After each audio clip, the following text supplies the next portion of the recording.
you say in Chef, and he says that ego is always changing the way that it comes to us. So how does the ego adapt and change its approach to us in response to how the Shaykh is giving training or giving direction? Blind spots. Bismillah ar-Rahman ar-Rahim. Where you can't see. That's a bigger challenge. Because what people don't see, they don't think it's there. But the Shaykh is saying it's there. They say, I don't see it. We say that's why it's called a blind spot. You know your car, you know the road, you know the mirror, you know what it looks like. You've seen it years, all your life maybe. But there are still blind spots. Huh? What about parts of yourself that you've never seen before? It's not a blind spot, you don't even know that it is there. What if we shine a flashlight on it? That's why sometimes when it becomes like that, you become very anxious, very agitated. And even that is okay, because it is something that you are not familiar with. But what if it is something that you're familiar with? That our Shaykh is teaching us over and over again, but we are still not understanding what it is. If you don't understand, then one day they will make you to understand in a way that is undeniable. But it may be too late, and it may be very painful. The smack will come very hard. Even then, there is still a mercy.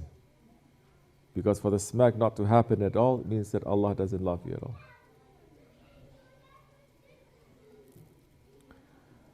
So, you're saying the ego is going to change. It's going to hide somewhere else. Firstly, it's on the tongue. Later, it's going to hide behind the eyes. You say, be careful. Later, it's going to hide inside your heart. And you're going to say, no, there's nothing in there except for Allah. Then you're going to be in big trouble. So, well, what if it is something that has been there for some time and you are not being strong enough to try to get rid of it? However it is, to get rid of it or to tame it or to have control over it. This is the whole point. It is to have control. It is not to say you are completely going to be free from it, but to have control. Once you have control over it, it's no longer destroying you. You are directing it, and if you're directing it to be in the way of haqq, even those wrong characteristics that you have, you are controlling it, you are pulling it, it will walk in the way of haqq and it will serve you. So the whole point is to control it. You watch yourself. 1 year is like this. Next year it must be smaller. Next year it must be smaller. It must be smaller. It must be small. You must go to the root cause of it. That's how things get small. Huh? To the root of it. You see a huge tree. It may have a huge root, but there's always a primary root. You cut off that primary root, everything dies. So this is not just recognizing that there is a problem, a big problem, but our Shaykh Effendi is not telling us there are 4,000 characteristics. He's saying there are 4. Everything comes down to this or this or this or this. If you are still hiding, tricking, lazy, this, that, you are not identifying what it is, it becomes something very, very big instead of something that is basic, then it's very difficult for you to get rid of it. Very difficult. Because you say, no, no, no, this is because of this, and this is because of this, and it's because of this, and everything is intertwined, everything is so complicated. It's not. 4 characteristics. And one is pretty distinct from the other. One is very different from the other one.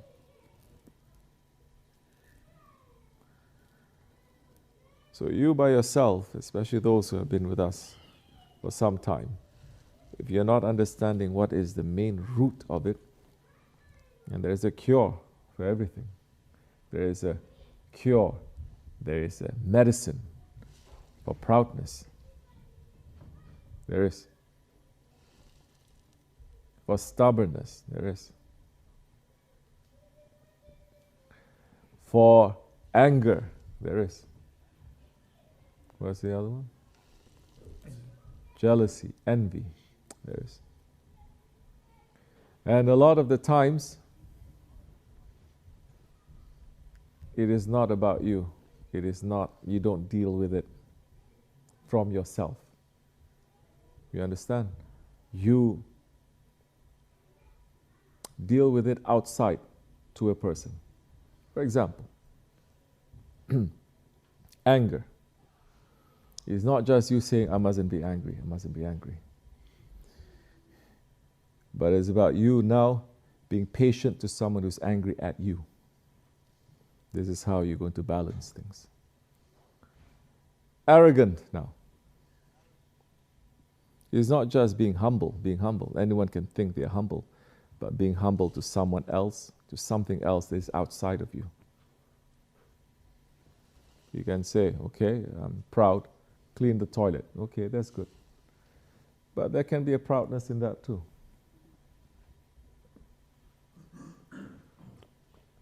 What's more difficult in that is to deal with proud people and to be humble when you yourself, you are proud. What do you do with jealousy? You're jealous of someone. You always want to be winning. Then you lose. Let the person to win. Support those ones. You don't push yourself forward. So, if you bring it small, bring it not small, bring it to its root cause, and you address the root cause, you will see some changes. If you're not looking at the root cause of it and attacking the root cause, then the tree is still healthy. And it will keep on. Every year, it will bring out new branches. Ego, every year, is going to bring out new things, new styles, new whisperings, new doubts. But all comes to the same when it comes to the main root that is there. So it is control. It is to say, okay, it's coming, sit over there. I know it's coming, but sit over there. I'm not going to. Now you sit over here, don't like that. Make it small. Put your rope around it, and when you decide now to be active in the way of Allah, then you're going to take it out from yourself. You're not going to, it's not just an internal exercise. How you say, meditation, tafakkur, is not just an internal exercise that you just sit and you think, yeah, I did this wrong, I did this right, I did this, and then that's it. That is only the first step. That is called the niyat. That is your intention.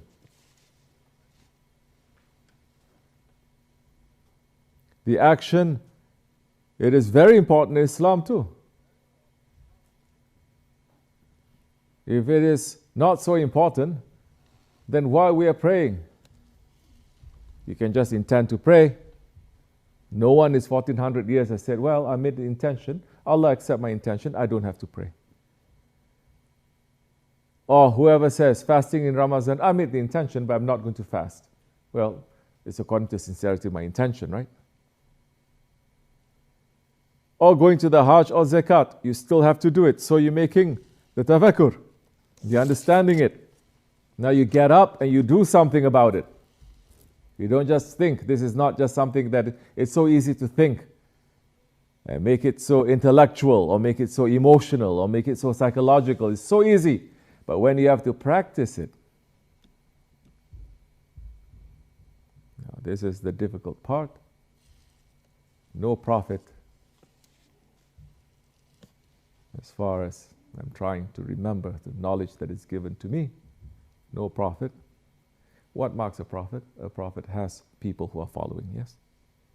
No prophet ever sits on top of a mountain alone and just write books or give advice, and he is not dealing with his ummah. Every prophet has an ummah, even if it is small. That means now, even those ones who are the highest and most beloved ones to Allah, they have to come down to the level of the people and to take care of them. He cannot take care of them. It is not intellectual. He has to take care of them. And he cannot take care of them if he doesn't know how they feel. You cannot give a medicine if you don't know what is hurting them. And it is in the divine way that you have those ones who are leading, they have to hurt and they have to feel more for them to give more.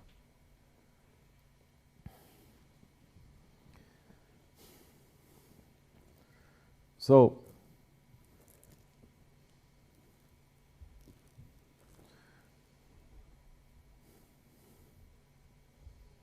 don't get stuck. Come out. Don't get stuck. Sometimes you get so stuck in your head, so many things are coming, it's so real. Same conversation over and over again. But once you try to say it, it sounds very stupid. Then you know, oh, Shaitan just making this big illusion in my head, I think it's real. Then, when you are put in a situation to practice it, then you understand how real it is also. It gets bigger, it gets smaller. So many times, it gets smaller. Because the real life issues that you're going to deal with, all that theory that you're feeling, it cannot fit. It cannot. One of the reasons why they say marriage is have your faith is you don't have the luxury now to just think about religion. Now you have to live your religion. You don't have the luxury now to just have feelings or understanding. No matter how much of a scholar or a saint a man thinks he is, now he has to deal with a wife. Yeah, see how much saint or scholar you are. Or children, which means what? Other people, they are always going to test you. They're always going to reflect on what you are. You cannot escape from them. More you escape from them, more your religion is going to become false. Because prophets came to teach us our religion, and they taught us how to live. Not just teaching us the religion, but teaching us how to live. So now there is no disconnect between your religion and your faith and how you live. In fact, if you believe something and you live something else, it's called hypocrisy. So, it's going to take different forms. Of course it is going to. But one thing we should not have is doubt. You can feel weak, yes. You can feel dirty, yes. You make mistakes, yes. But never doubt the one who's leading you. Even if that one has a squash nose, a squash face, even if meaning that one doesn't fit into your idea. What if that one is wrong? You will know, you'll find the right one. Allah will send someone to you, inshallah. This is very important. Once you find a doubt that is there, then another one is going to open, another one is going to open, another one is going to open. Shaitan is saying, well, look at this one, look at this, look at this, look at this, look at this. Before you know it, the people are going to surround you who are supporting that.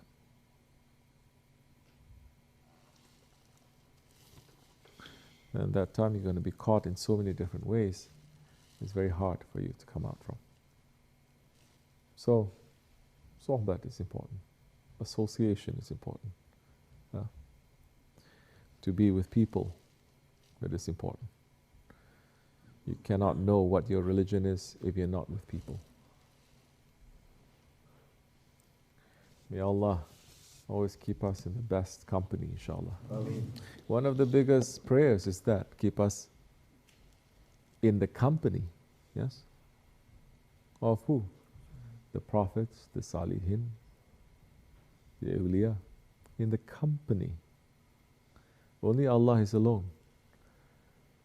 So when you're dealing with these things, if you find yourself alone, that's a first step. Or you feel lonely, that's the first step that shaitan got you. You understand? And everyone, tell me people who are angry or depressed or this and that, tell me they don't feel alone. Tell me they are. No, they always feel alone. Because that was, you may say, the first punishment of shaitan. He became alone. Everyone, everything in creation is according to the will of Allah. And he's saying no. He became alone. Don't confuse this with what Shaykh Effendi is saying, that man is alone. You are unique in your creation, and you're unique in your way back to Allah and what you must discover. Everyone is unique. Those who are, every prophet, every believer is unique, but they're all in the Siratul Mustaqim. A way, one way. Those who are not in the Siratul Mustaqim, they become alone, not in the way of Siratul Mustaqim. So, you remove yourself, you'll feel that specialness, that nobody understands you, nobody can feel what you're feeling. You start to feel your own uniqueness, but in a shaitanic way. Then, pull yourself out before it gets too late. Because you're not dealing with reality. You're dealing with luxury. If the one who has so much responsibilities, the one who has to take care of this or that, or people especially, he does not even give himself that luxury of behaving that way. Or maybe 1 day, 2 days, but after that he says, I don't have time for this. Why? Because there are people who need me. Because I need to give that energy out to people who are in need, not just to myself. Allah not make us to fool ourselves and to make our egos to fool us, inshallah. Wa min Allahu tawfiq. Al-Fatiha. Amen.